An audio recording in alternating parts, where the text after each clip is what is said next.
Open YouTube channel တစ်ခုဖွင့်ပြီးဗီဒီယိုတွေတင်နေပေမဲ့ဘယ်လိုစရမလဲမသိဘူးဖြစ်နေတာအရန်လွယ်ပါတယ်အစင်30နဲ့မိနစ်ပိုင်းတွင်ဖွင့်လို့ရအောင်ကူညီပေးပါမယ်ပထမဆုံး YouTube app တွေကိုဝင်လိုက်ပါပြီးရင်ကျွန်တော်တို့ဒီတစ်ဘက်ကထားလေးကိုနှိပ်မယ်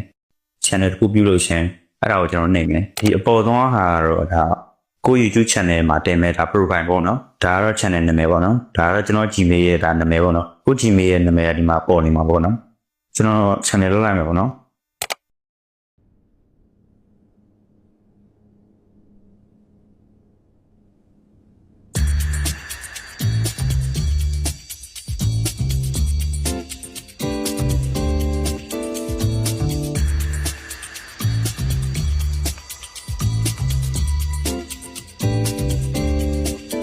ဒါဆိုရင်တော့ကျွန်တော်တို့ YouTube channel တခုရတာပြောနော်ကိုကဗီဒီယိုတင်မယ်ဆိုရင်ဒီအပေါင်းလေးကိုနှိပ်ပြီးတော့ဗီဒီယိုတင်လို့ရပါတယ်ဟုတ်ကဲ့ဗျာနောက်ဗီဒီယိုတွေမှာပြန်တွေ့ပါမယ်